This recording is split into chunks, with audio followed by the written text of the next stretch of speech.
All right. Looks like we're live, DJ.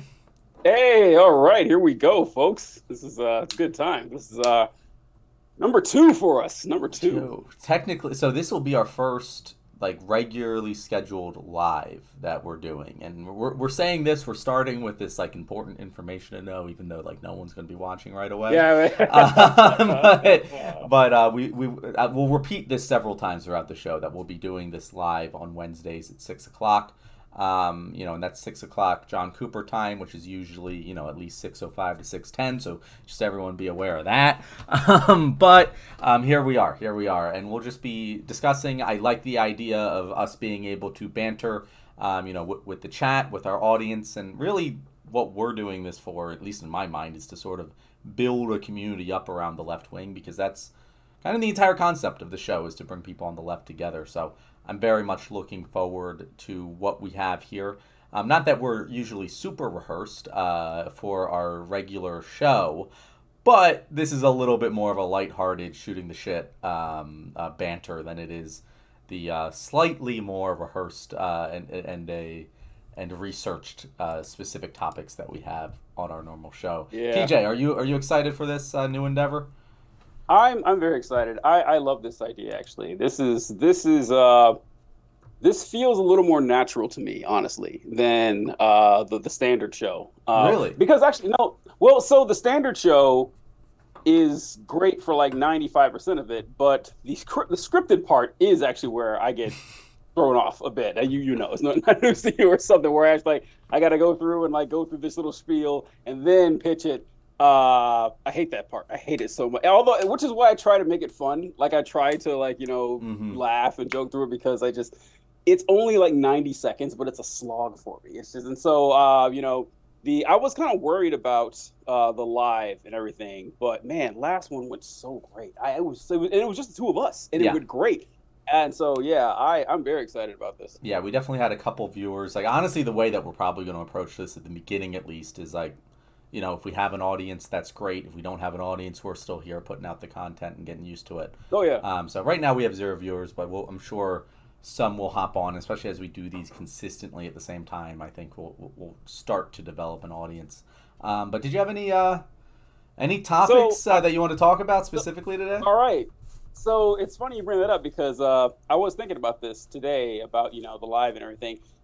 And I was trying to think what to talk about. So, okay, I don't want to talk about anything we're going to talk about tomorrow. Mm-hmm. And because I don't want to, blow my load on that too quickly, I just want to keep that saved for air. And so I was thinking of just like lighthearted shit. And, since we're just, BSing now, this has nothing to do with politics or world events or anything. It's just a weird thing that's been happening is that I've been making social media content for almost 2 years now. It'll be 2 years like in April or something like that, March or April. And through these 2 years, I've gotten at least three comments. I just got one today. At least three comments of someone saying, "Hey, did you ever live in Boise, Idaho?" Now, not only have I not lived in Boise, I've never been to the state of Idaho. I've never stepped foot in the state of Idaho one time in my life. But there is someone out there walking the streets of Boise, Idaho, who looks just like me, enough for three different people to ask if I've been there, which is it's very weird. That's It's crazy. I it's also creeping me I out. I also imagine there's probably like 6 black people in Boise, How many Idaho. black So people can possibly be in the state of Idaho? Oh man, they it's just eerie. they just saw a dude with a tan and assumed it was you. You know what? That maybe all these people are from Idaho and they just never seen a black person before. Like, oh, I saw a black guy once. I was like, is that him? Is that him? Is he making social media now? That was Yeah, it's one of weird. my favorite. I think it was Jay Leno, like back in the day, like late night talk show. One of my favorite jokes of his was it was like Obama had just went to a visit to Canada on his first diplomatic visit as president, and they went to a hockey game.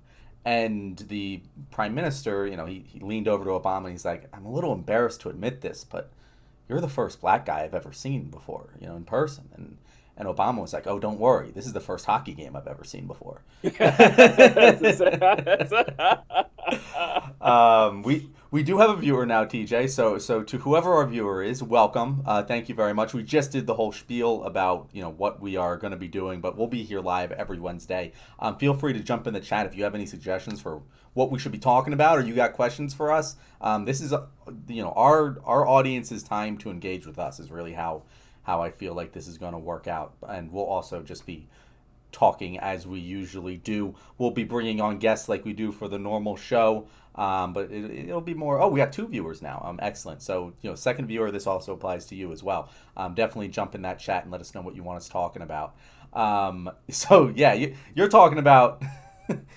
I do think there's a broader topic of conversation there of just how different America is compared to other countries, in that we have Boise, Idaho, and we have Harlem, and we have Miami, and we have San Diego, and they're all the same country.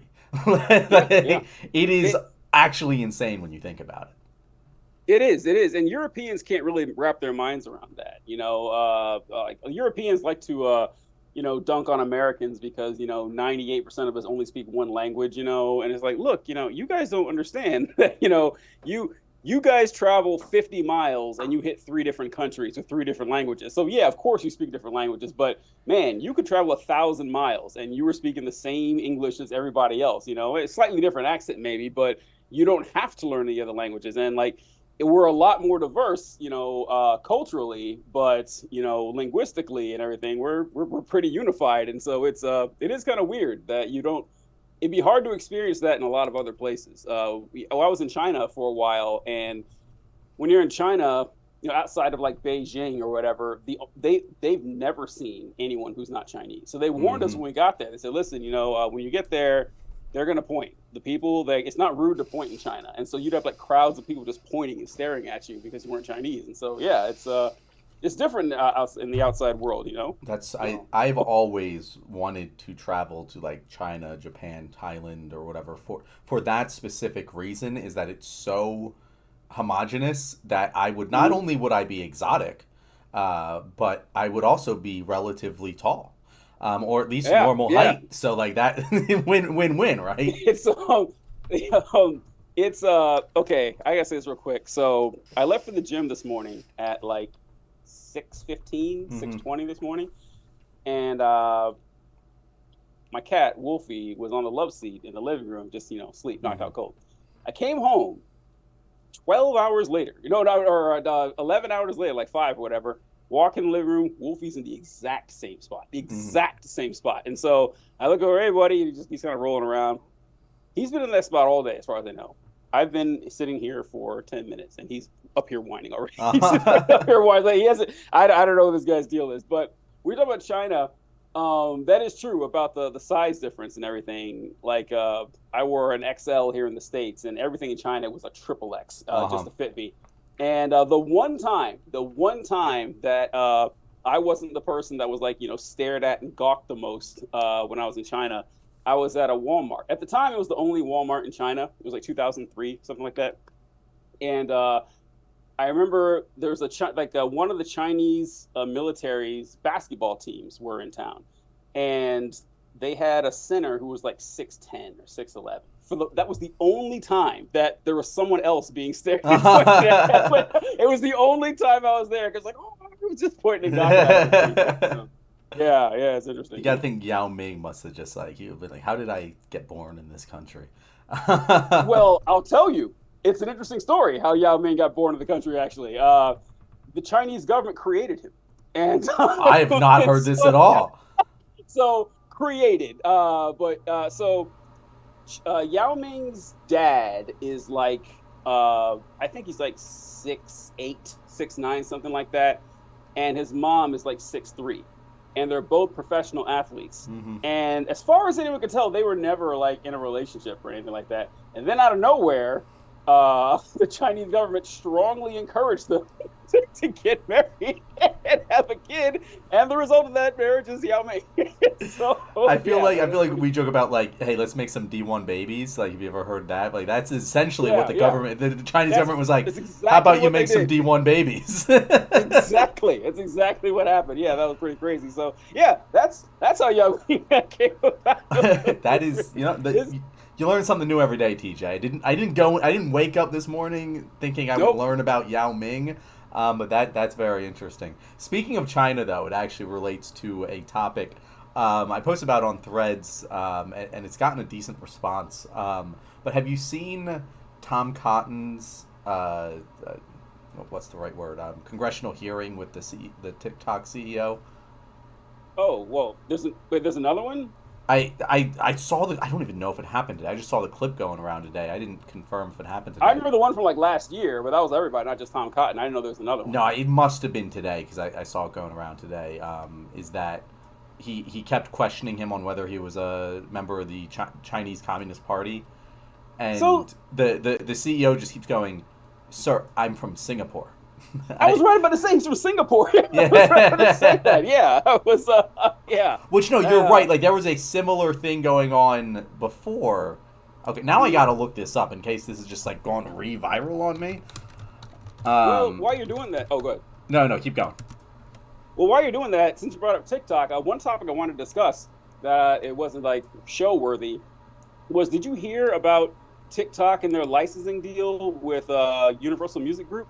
No, I have not. Okay, so like 3 days ago, I remember seeing some video. I was scrolling and somebody said that TikTok is about to lose all the music it uses, for the 30-second clips and everything, the music you can use. And I scrolled right past it. And then actually, Liz made a video, Okay. and I saw it like 3-4 hours ago, and she was talking about how TikTok is their license is expiring to use music on the app tomorrow. that seems problematic for TikTok. It does, yeah. And she was talking about how this started out as the music app thing, Musically and yeah. stuff. But yeah, people have been, and music has been a big part of this, and now they're going to lose. So I looked into it, and they're not losing all of the music. Turns out, they're losing. They're losing like Drake and Nicki, whatever this company, like the artists that are under their umbrella. They're losing all of them. Is it the title that group of people like the Jay Z label? No, it's Universal Music Group. I don't know, like it's like Interscope or whatever. But while I was looking into it, what was really funny, well, what happened is they had a contract, and the contract expires tomorrow, and they've been at the negotiating table, because UMG wants more money. They're saying TikTok isn't paying a fair market value for the use of their intellectual property, this music and everything. TikTok says that they're paying the same as they're paying everybody else. UMG doesn't believe them and stuff, and so they said, "All right, we're walking away." They walked away from the deal. It expires tomorrow. All that music is going to be muted if you have video right now. But what was really great was watching the statements that were put out. I'm going to see if I can find it when you look for that other thing. It's so interesting, and I did find it was today. But you're right. I totally remember a very similar line of questioning happening the last time the TikTok CEO was put in front of Congress, and I do wonder if it was also Tom Cotton. Like, am I just living through a time loop right now? But yeah, no, it was definitely today is when this exchange happened. I'm trying to find like the last time it happened.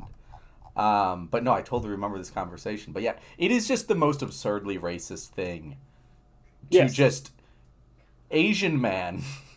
Are you a member of the Chinese Communist Party? No, I'm from Singapore. Okay, let me just make sure. So you're not a member of the Chinese Communist Party? I don't understand. You're clearly Asian.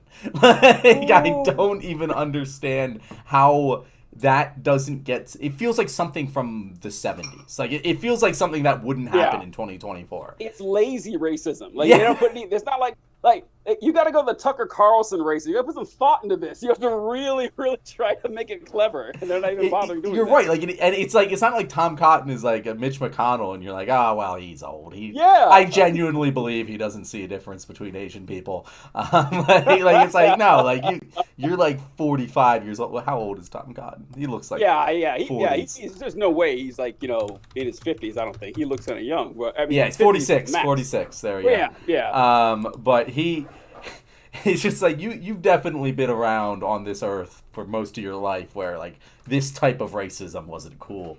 But it's also Red Scare. Like he's like, oh, it's not racist. It's more Red Scare. That's probably the argument. Yeah. It's it's not the Chineseness. It's the Communist Party part that I'm worried about. The Communist part. Yeah. It just happens to be it's Chinese. I like how they love saying Chinese Communist Party. And I got to admit, it does kind of roll off the tongue. I see why they're stuck with it. It sounds scary, the Chinese Communist Party. When I was an Army recruiter, we had this... I'll put a pin in that because I want to read this statement. Okay. Before I get that. So what I was laughing at with the TikTok thing with the CEO and all that, the statements that Universal Music Group and TikTok put out, it seems like... I don't know if it's always been this way, and I didn't notice this, like official statements sounding really like childish and petty with Donald Trump and stuff, but listen to this shit. Listen to this TikTok statement says, it is sad and disappointing that Universal Music Group has put their own greed over the interest of their artists and songwriters. Despite Universal's false narrative and rhetoric, the fact is they have chosen to walk away from the powerful support of a platform with well over 1 billion users that serve as a free promotional and discovery vehicle for their talent. TikTok has been able to reach artist-first agreements with every other label and publisher. Clearly, Universal's self-serving actions are not in the best interest of artists, songwriters, or the fan. That does not sound like an official statement from a worldwide company. But then again, Universal Music Group also put out a statement, and let's see, there's two parts here. TikTok makes little effort to deal with the vast amounts of content on its platform that infringes on our artists' music. Oh shit, I lost it. Ultimately, TikTok is trying to build a music-based business without paying fair value for the music. All right, actually, this one isn't so bad. Like, TikTok's one is the one that sounded really petty, but TikTok's tactics are obvious. Use its platform to hurt vulnerable artists and try to intimidate us into conceding to a bad deal that undervalues music and shortchanges artists and songwriters as well as fans. We will never do that. We will always fight for our artists and songwriters to stand up for the creative and commercial value of their music. This one is cutting, but it's a little more professional. TikTok's is just childish, man. Like they are greedy and selfish. It's right there. It's crazy. I don't know which side do you agree with here, TJ? So I just found out about. So all right, at first it just seemed like it was this is totally we're speculating over shit we know nothing about, but I think there's a broader philosophical question here to answer. So at first I thought it was just a money thing that TikTok wasn't willing to pay the prices that Universal was going to charge for the music. I was like, okay, that happens all the time. I get it. But then I read through actually their statement here earlier today, and Universal made a great point where because I've noticed this, they talked about AI generated music. Have you ever like scrolled through and you've heard like, hey, this is Bohemian Rhapsody sang by Kenny Rogers or whatever. They alter people's voices and stuff. And I always thought it was funny and everything. And then they do some where they'll take video game characters and they're like, hey, here's Arthur Morgan, in Shakespeare or whatever. And I always thought it was pretty cool. And then I actually saw the character actor for Arthur Morgan in Red Dead Redemption.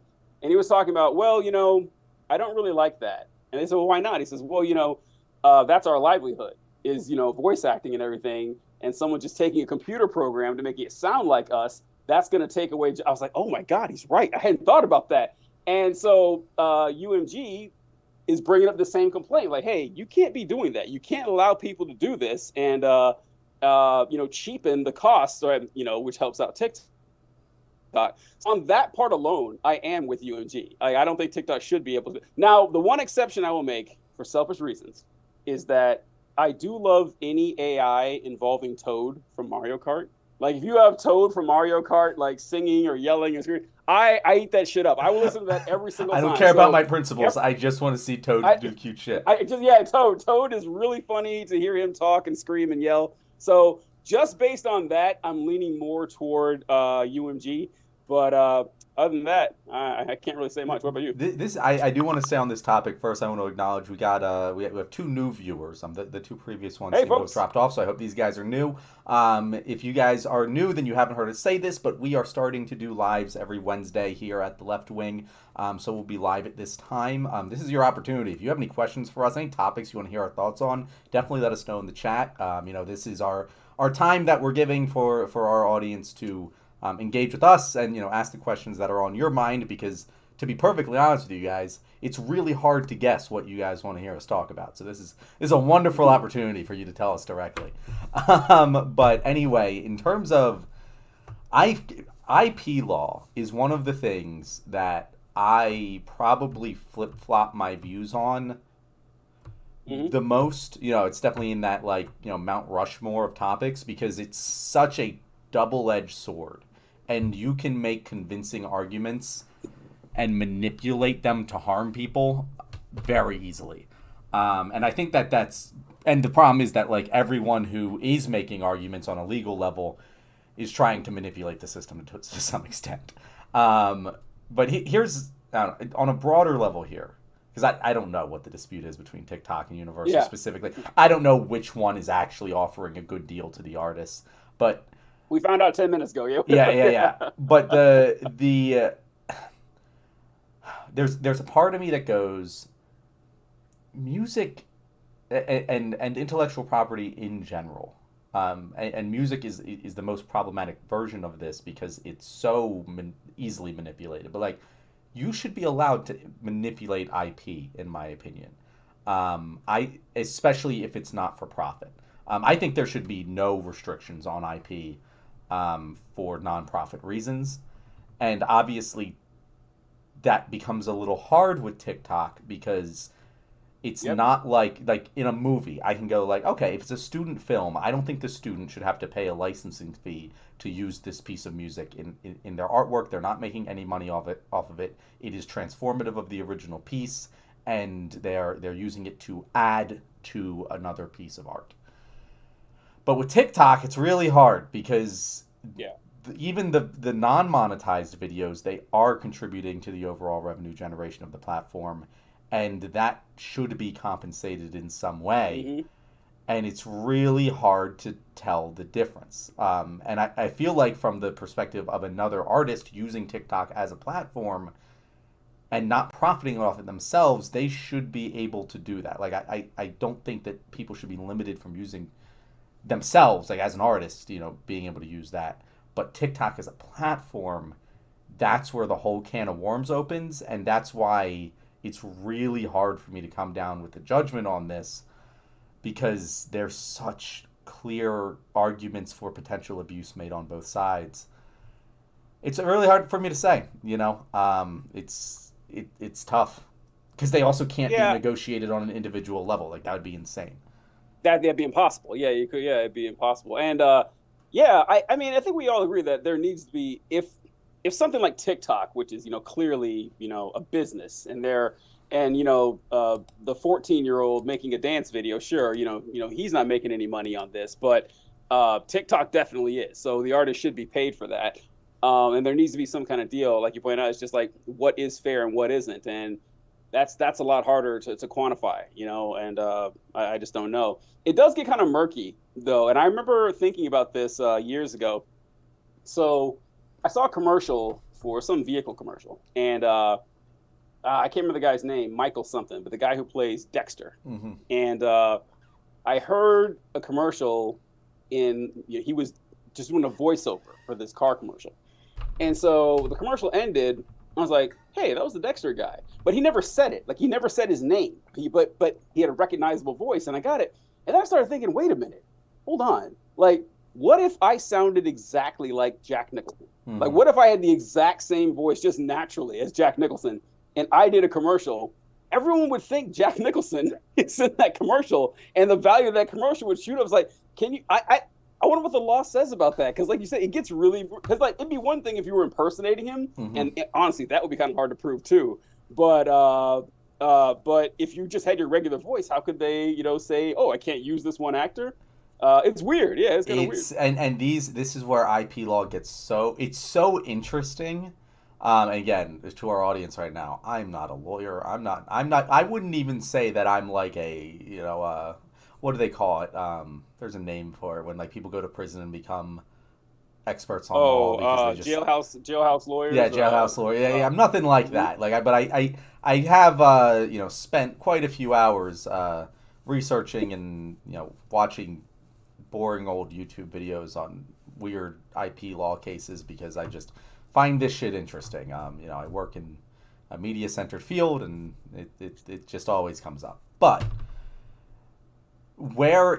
so if you create a piece of content, especially a for-profit piece of content like an ad, right, and you make it appear as if Jack Nicholson is appearing in that ad, if there's like a cartoon and you hire a voice actor to impersonate Jack Nicholson, because of course you can do that, and you make a little cartoon guy looking like Jack Nicholson and he says, "Here's Johnny," you're going to get sued. But absolutely. If it's not like that, just like a normal standard voiceover, he just voiceover. happens to sound like Jack Nicholson. Yeah, I'm actually surprised that doesn't happen more often.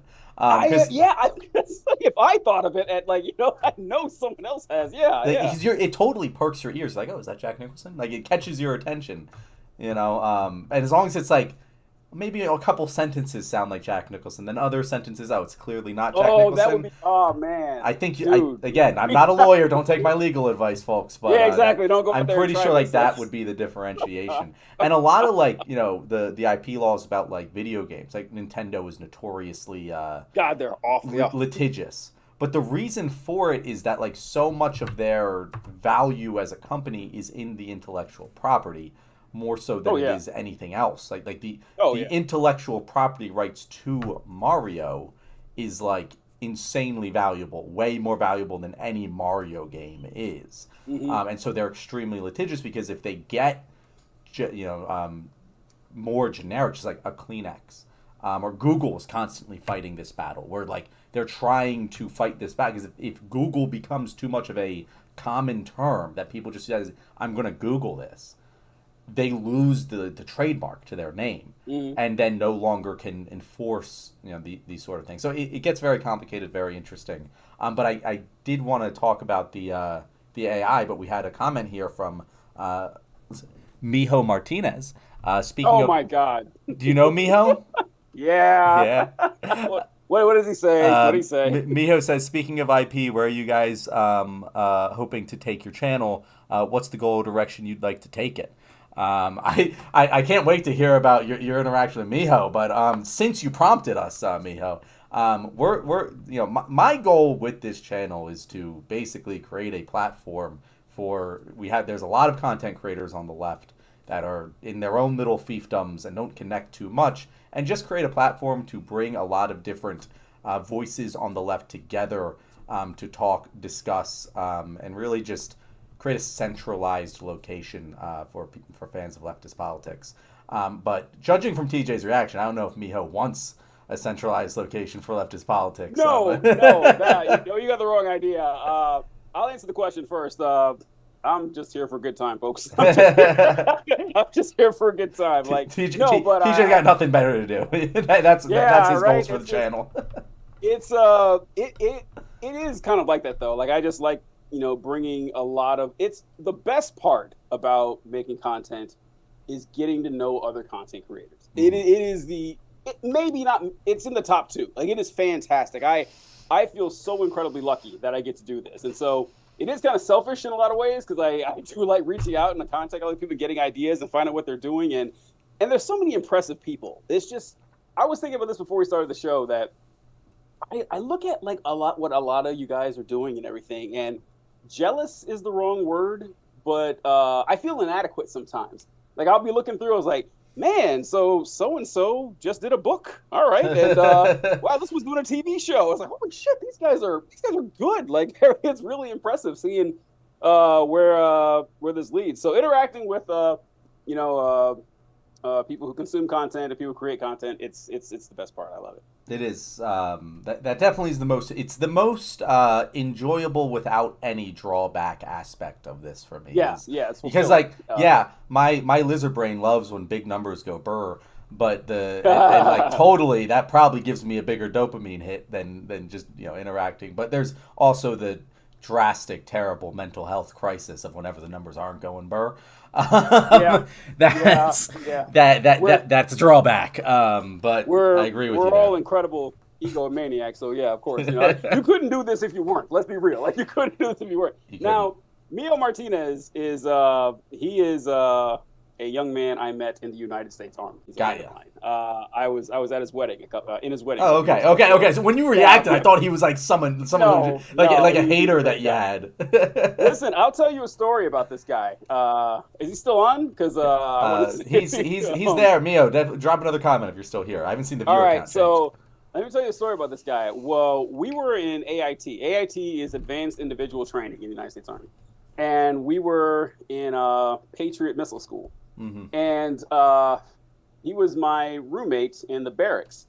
And one night, I'm like just sleeping, it's probably 1 a.m., Martinez comes stumbling through the door of the barracks, just drunk as hell, just just slurring his words. And he's like on the phone, and basically having phone sex with this girl over the phone or whatever. And I'm like, I'm just trying to sleep here. The guy and then he takes his pants off to get into bed, and he starts shaking his pants, and coins are falling. Oh, he's like, I'm making it rain. I'm making it rain. This is the kind of guy that I was roommates with, for months at a time. And he used to hide candy from the instructors by. He'd eat the candy, then eat the wrapper too to hide the evidence. The guy's a real sociopath, man. But great human being. I'm glad to know him. But that's it. I love that. No matter what it is, if it's the Army, if it's a frat house, if it's a sports team, there is that guy exists in all of them.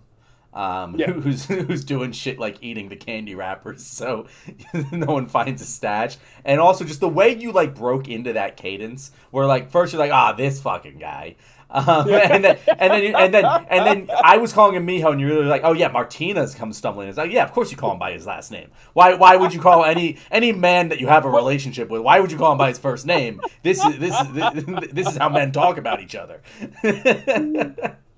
Just dudes being bros, man. Just dudes being bros. But I love him. I love him to death. I love him. But yeah, that's awesome. Those are some of the best relationships that you develop in those areas. But to bring it, go ahead. Oh, I was gonna say that. Yeah, the best relationships I've ever had are ones in the Army, because you become so intertwined so quickly. You're either in a school, or you're in a deployment or whatever, and 6 months with this person or these 10 people feels like 5 years. Mm-hmm. You become so close, and there's a lot of people I really don't like that I was in the Army with, but I would do anything for them. I would in a heartbeat, because you become so intertwined. But yeah, early days in your childhood development in school. And then the military. I've never seen anything that could. College is like that. College is like that too, where you're around the same people all the time. You grow a really tight bond. So yeah, that is true. It is interesting because I grew up, and I obviously major differences between the Army and a sports team. But I think what we're kind of discussing here is similar, where you are doing forced group. Yep. Hard, trauma isn't the right word, but you're going through shit together as a group. Has bonding. You are trusting each other, with your physical health and well-being by whatever it might be. In jiu-jitsu, I'm choking you out, and if you tap and I don't listen, you're dead, and you just have to trust that I'm gonna let go when you tell me to. And that just is just a hyper builder of bonds between people. Yeah. And it's incredible to see. There are people in my life I haven't talked to for 6 years. If they called me up and said, "Hey, I need your help." Of course, man. No problem. I'm there. Just tell me when. And it's because of that pressure cooker I think is so valuable. And in my adult life, I see it so much more clearly now. Because like growing up, it's just sports were always part of my life. That was just what social interaction was to me. But just like seeing the different ways I interact with like other adults in my life and my gym mates who I spend less time with in a lot of cases, but just have such a more advanced relationship with. Like it's incredible.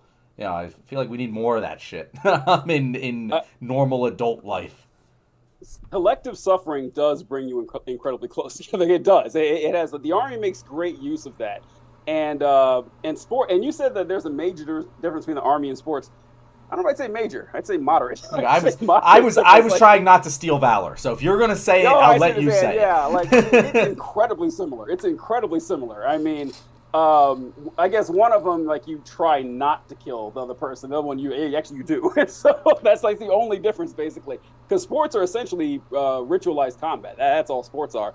But with the suffering bringing you together, I forgot what I was going to say, but I had another thing about Martinez when you talked about, joining and helping people. Is for a long time, so we were in the school, and the Army was teaching, jiu-jitsu. Yeah, it was combatives. And so modern Army combatives is essentially Brazilian Jiu-Jitsu. At least I've never taken like Brazilian Jiu-Jitsu classes, but people who have and talked about it, and they told me what it was.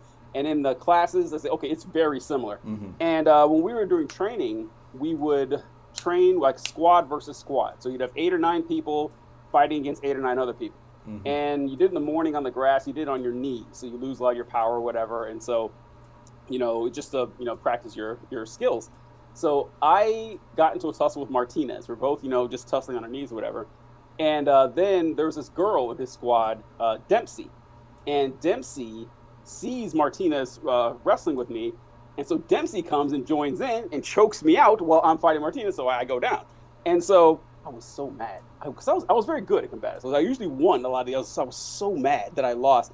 And I was complaining about it to like our platoon leader or whatever. I was like, yeah, it wasn't fair. It was 2-on-1. That's not cool. He goes, yeah, you think it's fair in war? He goes, that's how this works. He says, yeah, there's no rules. And I was like, oh, okay, that's a good point. Taught me a very valuable lesson. Speaking of Miho, he actually commented, he made 2 more comments here, so I want to read them to you. The first one is, would this TJ guy be upset if I create an AI of his voice because these stories of his are as reliable as Trump's first-hand account of his golf games?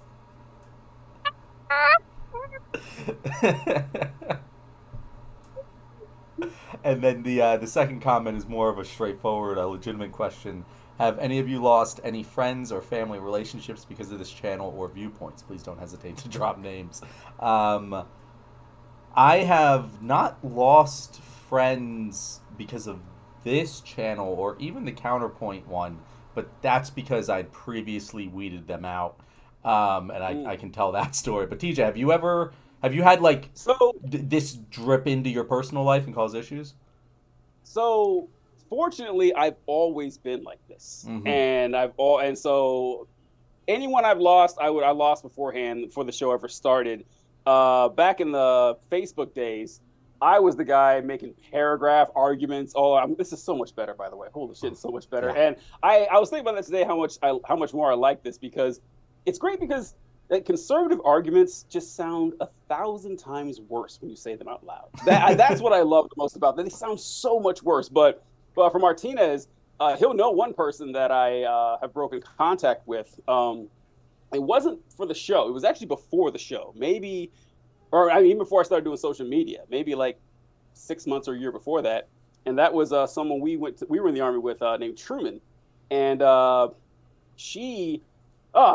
God, now I feel bad telling the story because I said her name. But, we got 2 viewers, so we know one of them actually does know her, I guess. This is going to be up there forever now. But anyway, I didn't say her first name, so it's fine. But something happened years ago where she found out that she was Jewish. She found out through like a DNA test or something like that. And so I was like, oh, okay, that's cool and everything. And she was telling me about it. And she I remember her being really excited that she was going on this legacy trip to Israel. Like a birthright situation? Birthright. Yeah, I keep calling it legacy. Birthright, I think. And I heard her say that. I was like, ugh. And I was like, I know what those things are, and I wasn't nearly as deep into this as I was now. This is a few years back, and so I was like, okay, I'll just it happens. And fast forward, a few years, and where someone's having it was some Israel Palestine discussion like 2 years ago. I didn't 2 or 3 years. I don't know what was going on, but I put a comment up on Facebook saying that Israel's an apartheid state, like it obviously is, except for a lot of reasons. And so I had a lot of people arguing against it, and she put a comment saying like, "Well, hey, can we at least condemn Hamas?" And I was like, "Oh," she's like, "They're still using that years ago." I know, right? Years ago. And then she kept sending me like articles and memes. I was just bombarded with like Israeli propaganda and shit. And I made my position known pretty well. And she's a very close friend of mine, like essentially family member. Like she was like Thanksgivings and Christmases, like with my family, and everything. And so I sent her a message saying, "Listen, I understand this is a very delicate issue for you, and you feel passionately about this." And I said, "Listen, how about we just ice this for now? Whenever we see each other in person, we can kind of talk it over." Like I never sent anything. Same thing. Just dozens of and this went on for a couple of weeks. I was like, okay, I'm done here. I'm done. Like I can't. And so I'm actually glad that happened when it did, because it'd be 1,000 times worse now. It'd be 1,000 times worse now. But from the show, no, I've only had positive interactions from the show. Mm-hmm. Like everyone who knows me now, even if they agree with me or not, like they see what's going on, and yeah, it's that's definitely the thing. For me, is like at this point, the people, how do I put this? The way that I make content, first of all, is very non-aggressive. Like the way that I always try and make it with having respect for the other side in mind. And I think that shines through in the type of content I make. So like you have to be really personally triggered by a topic to look at content I make and be like, I don't like you personally for saying that. Trust me, there are plenty of people. But the people I was about to say that there are plenty of people who do that just like on the internet. But in terms of people in my life that know me, they're not going to be particularly worried about that. Plus, as you said, I've always been like this, right? I've also come up through the Facebook, posts and all that. Those were the days, huh? Those were the days. I'll put a pin in that because I want to come back to that. But I had a situation where in college, before any of this, back just on my personal socials, I posted something and it blew up and like went through my school, and like it was I stand by what I said, but it was terrible timing and terribly insensitive to current events. But essentially, like, it became this big thing. Like, I was, for whatever reason, like, persona non gratis at my school, and I realized who my real friends were after that. Because, like, the ones that I thought were, would stick with me, some of them that I thought would stick with me just didn't. And the ones that stayed with me after that, like, I don't think any of this would have moved the needle after that. You know what I mean? So that's kind of my situation. But I've even had, like, the Israel thing is one of those hot button topics that talks to people. And like my grandfather, I could have taken a birthright trip. My grandfather's Jewish. I look back now because you have to be 26 is the oldest point, and so I'm past the point. Wait, there's an age cap? Yeah, it's like 18 to 26. You have to take it during. I didn't know that. Huh. I don't know. Maybe there's exceptions. I don't know. But I kind of wanted to make it for content, just to like see, okay, how propaganda-y is this birthright trip? Like, just how indoctrinating is it? And it would have been a great thing to make content about. But Well, John, if the content's really good, they could get you from if the propaganda's really good. You're like, oh, I never saw that. Like, well, damn, I'm now a pro-Israeli account. Your super villain origin story. I can't imagine how good they'd have to be at their jobs. That would be hats off to John, you, good sir. Look around you. They are very good. Oh, they're very good. No, the propaganda machine is very good. But I'm saying to convince me to switch my position on this one. Like, switch my position on, I don't know, the what we should have for the lowest marginal tax rate. You can do that. I'm sure that one you might be able to do, but for should we, who's the good guys here? Who's the bad guys? That's pretty clear and obvious to me. But yeah, no, but I had a conversation with my grandfather because I know he watches my stuff. He's always cool. Not agree with me on everything. Yeah, it's literally, I downloaded TikTok for him. He thinks I'm the most famous person on TikTok really cool. Because I'm always showing up on his For You page. He has no understanding of how any of this works, but it's very cute and adorable. But we started talking about it, and he's classic, stereotypical 80-year-old Jewish man. You look at him and you're like, oh, that guy's Jewish, obviously.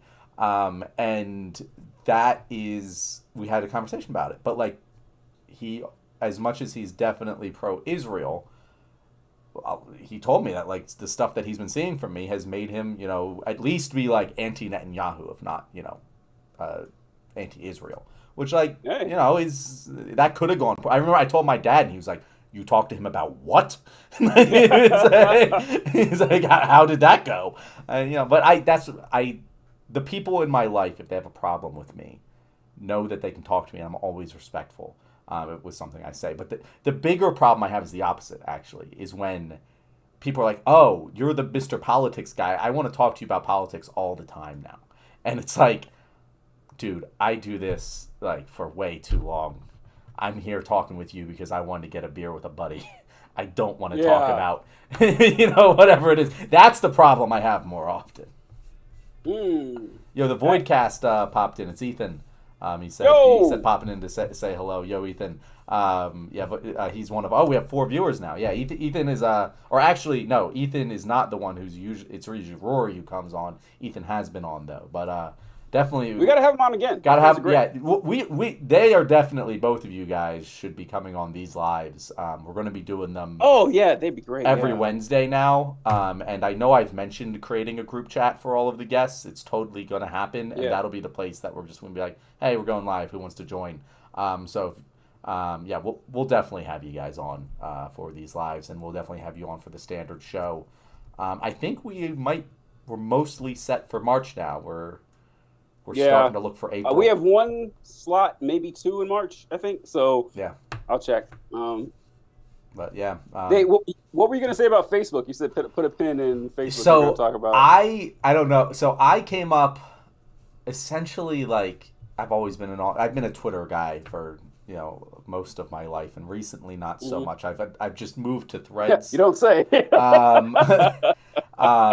Both because my content just can't do anything on there anymore because I'm not going to pay for Twitter, and didn't already have a following. But it just sucks now. It's terrible. It's the worst. It's so bad. It's so bad. Changing the algorithm to put the people who pay for Twitter at the top of all the replies has destroyed Twitter from a usability point. And if I could interject real quick with it, yes, Twitter is so bad, and I still use it because there's a few accounts I still follow that do offer a lot of good news content, and so I still use it for that.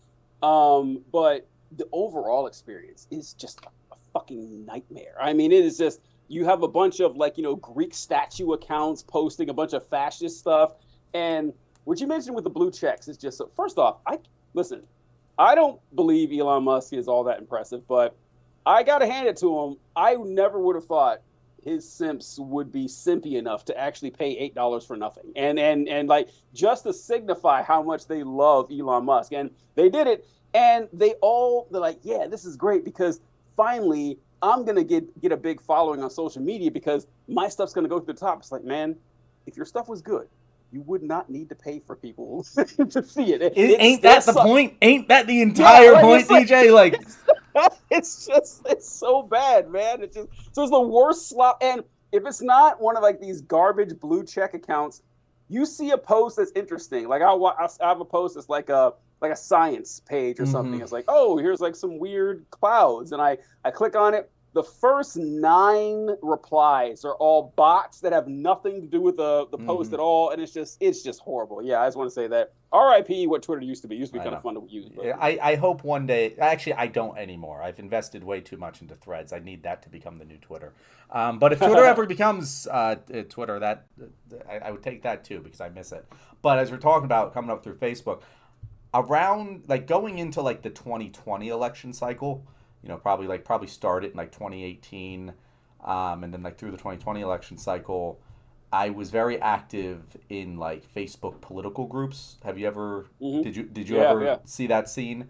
And it was actually wonderful for me because it's a place I really got to cut my teeth in the online political discourse arena. And they were a lot of fun because they were mostly conservatives.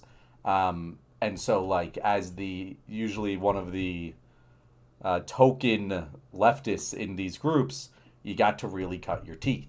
And I actually remember developing what felt like relationships with people and being like, oh, I know hmm this guy. And like, it was kind of my first foray into this world. And I really enjoyed it. And then there was a very stark moment. I believe it was during the 2020 election cycle where Facebook changed their moderation. And Mm. all of those groups, everyone got banned and eliminated. The only ones that didn't were the liberal ones, the mostly liberal ones. And it was so boring after that. And that's actually exactly how I felt about Threads in the beginning.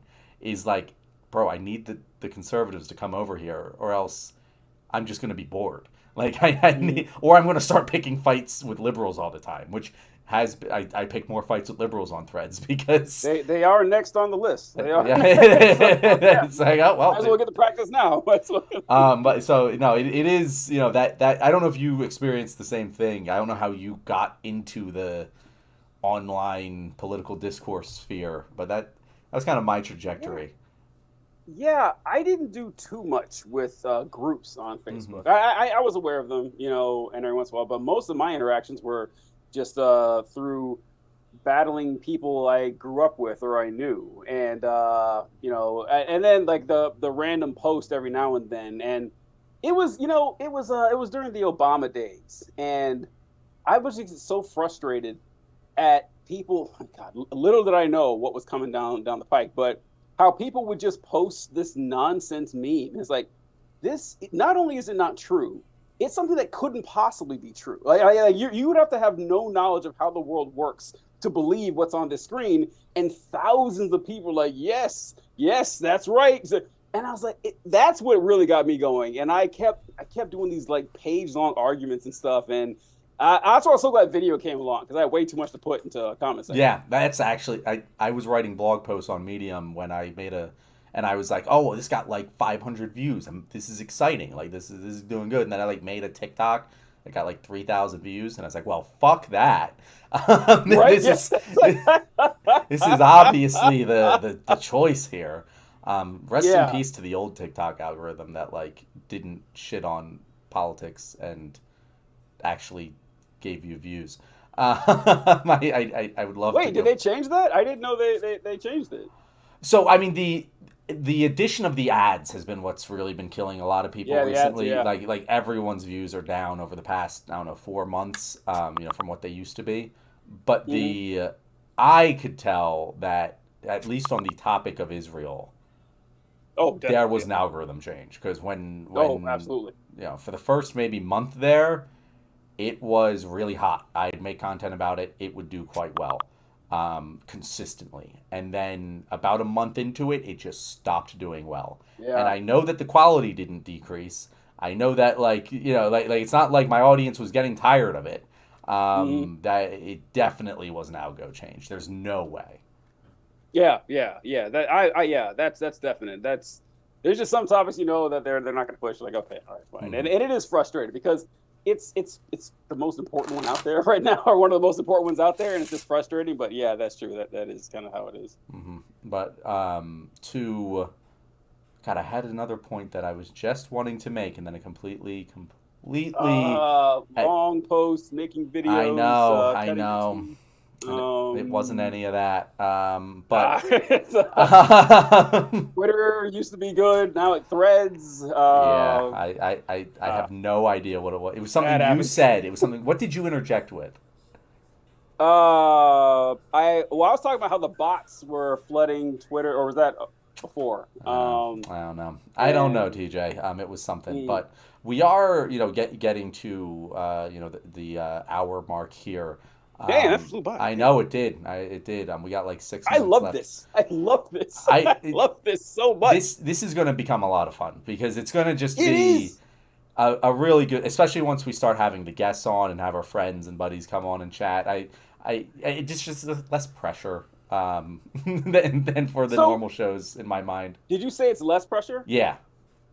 I think so too, but I do see how. So I asked a lot of people to do lives and come on the show. I have a lot more success getting people to do the show than doing the lives because a lot of people are intimidated by the lives. Which I was like, I do get that. If you haven't, because I remember how I worked myself up to do my first live, and it is because like, oh man, I'm on the spot. Am I gonna have something to say? And so I do get how that could kind of clinch people up. So yeah, another reason that people say they can't come on the show is kind of depressing to me is that I'll reach out and I have a lot of people. I was like, hey, we're doing shows on Thursday. Can you do it? They says, oh, I'd love to, but I got like midterms or finals to study for. It's like, oh god, it's like, oh, that's right. I'm old. I'm ancient. Yeah, that's when that was happening. I'm like, oh yeah, I understand. I was like, oh Jesus, that's kind of funny. That is rough. But to wrap it, because I want to go all the way back to what we were saying before about the AI and intellectual property. And the substance is kind of hot in the streets right now. Have you heard about the whole AI porn thing with Taylor Swift? Oh, with Taylor Swift? Yeah. Mm-hmm. Which is funny how she became a spokesperson for this sort of like just randomly. But it is really blowing my mind that it's not already incredibly illegal. Like, I don't understand how United Music Group and TikTok have to come to some agreement about music, but like you can just willy-nilly make AI porn out of someone and like there's no name, image, and likeness infringement there. Like, really? Well, I think it probably has to do with, are you selling it or not? I think it's kind of like what you were talking about, because if you just make it and throw it out there and you're not monetizing it, it's a lot harder. Like even the Taylor Swift stuff, like they cracked down and they eliminated it. But like, I don't know if it's actually illegal to just make the image when you're not selling anything. That's my guess. That's interesting. Yeah, because from what I understand of the business models of these things, they're not hosting the porn. They're selling you a tool to make it yourself. That's sneaky. That actually is really sneaky because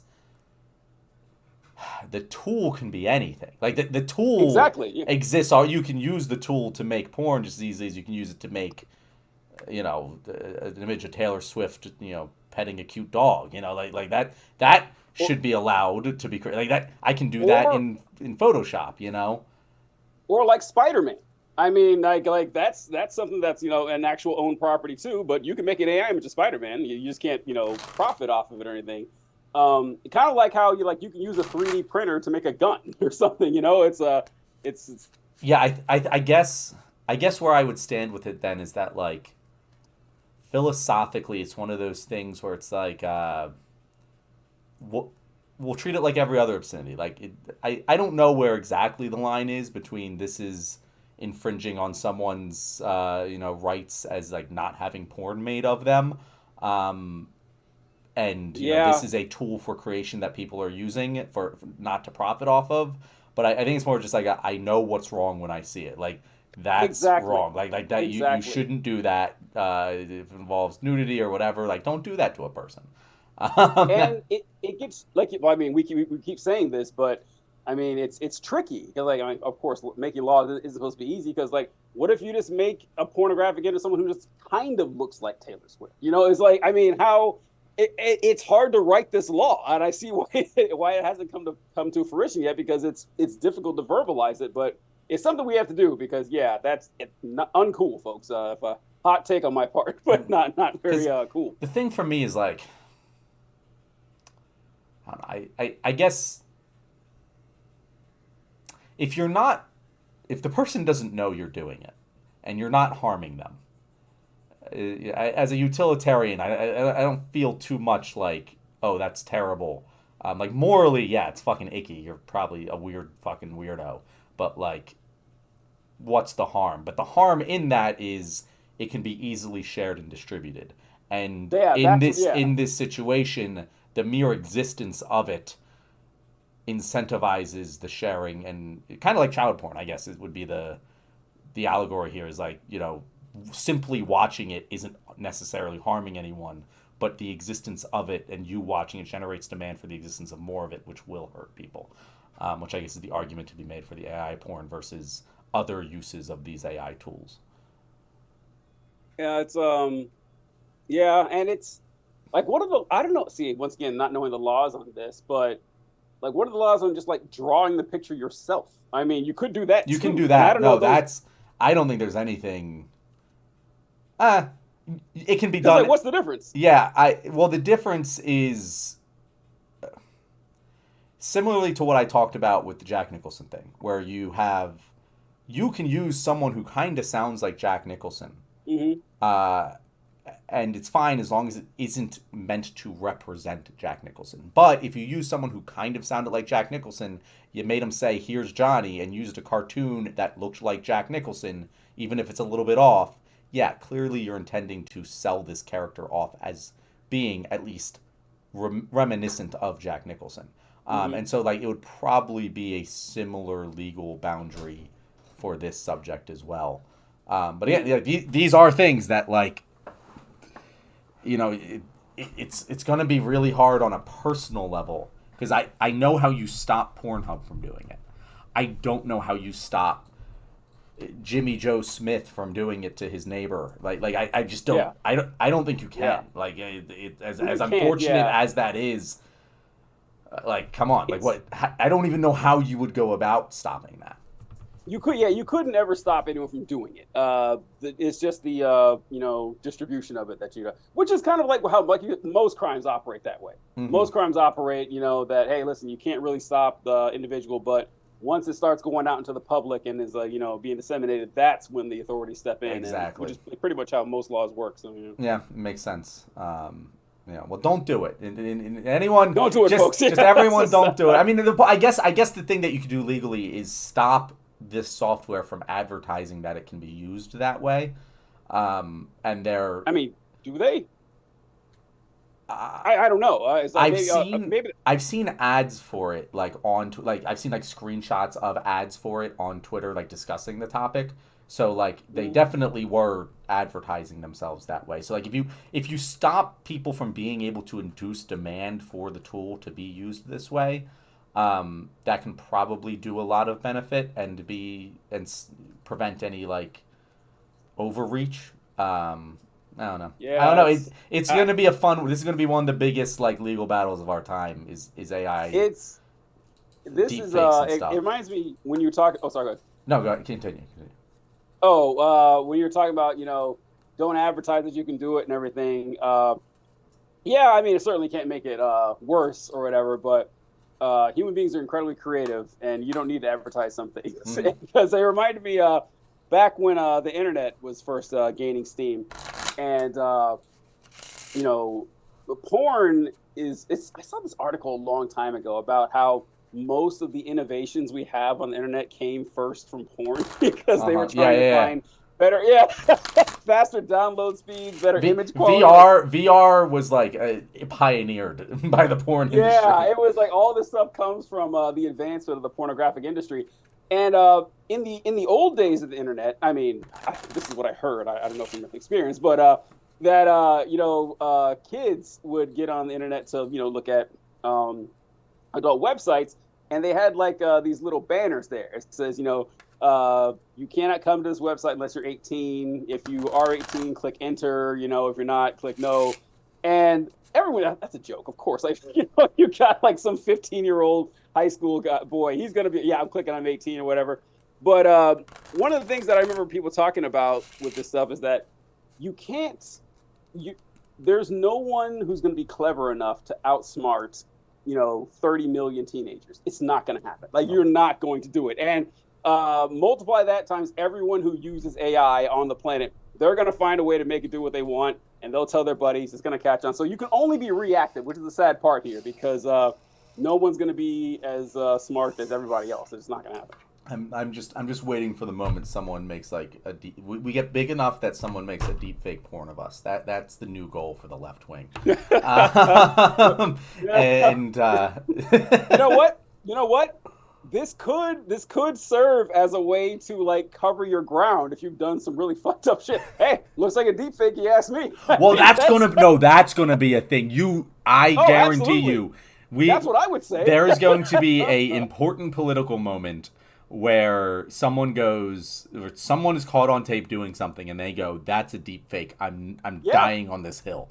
And prove to me it's not. That's what prove to me it's not. Yeah, and it's gonna be big. But either way, it'll be a story on the left wing that we cover when it does inevitably happen. Can't wait. That is the time we have for the live today. Thank you guys, everyone who has followed along. As I said, we're going to be doing these every Wednesday at 6 o'clock. We'll be bringing on more of our usual, cast of colorful characters that operate as our guests. And definitely, be here 6 o'clock every Wednesday. We'll be here for you. So TJ, thank you for being here with me, and I'll see you guys later. Later, folks.